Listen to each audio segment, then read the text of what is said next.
ఇంద్రకీలాద్రిపై దసరా ఉత్సవాల ముగింపు సందర్భంగా కృష్ణానదిలో తెప్పోత్సవం కన్నుల పండువగా నిర్వహించారు.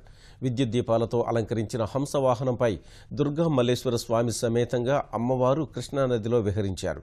చిమ్మ చీకటిలో వాహన వెలుగులు నీటిలో ప్రతిబింబించి సరికొత్త శోభ సంతరించుకుంది.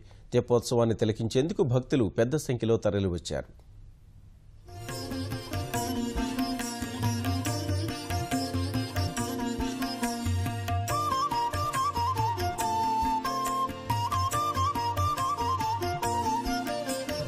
जयन्ती मंगला काली भद्रकाली कपालिनी दुर्गा क्षमा शिवा धात्री स्वाहा स्वदा नमोस्तुते।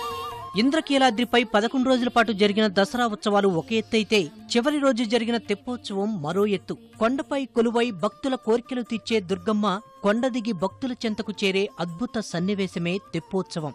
తొలుత దుర్గా మల్లేశ్వర సమేత అమ్మవారిని ఊరేగింపుగా కృష్ణా తీరానికి తీసుకొచ్చారు.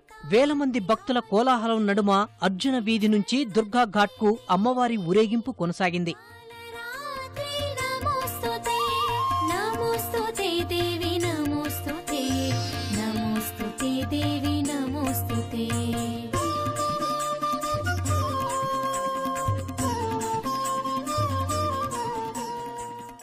దుర్గా ఘాట్లో ప్రత్యేక పూజల అనంతరం ఉత్సవమూర్తులను అందంగా అలంకరించిన హంసవాహనంలోకి ఎక్కించారు. ఆ తర్వాత ఉత్సవమూర్తుల నౌకా విహారం నయనానందకరంగా సాగింది. 11 రోజుల పాటు వివిధ రకాల పూజలందుకున్న అమ్మవారు అలసిన వేళ సేదదీరేందుకు ఈ నౌకా విహారం ఏర్పాటు చేస్తారు. మిరుమిట్లు గొలిపే విద్యుత్తు దీపాలతో అలంకరించిన హంసవాహనంపై ఊరేగుతున్న అమ్మవారిని చూసి భక్తులు తన్మయత్వం పొందారు. జై దుర్గా భవానీ నామస్మరణంతో కృష్ణా తీరం మారుమోగింది. వేలాదిగా తరలివచ్చిన భక్తులతో కృష్ణా తీరంలో సందడి వాతావరణం నెలకొంది.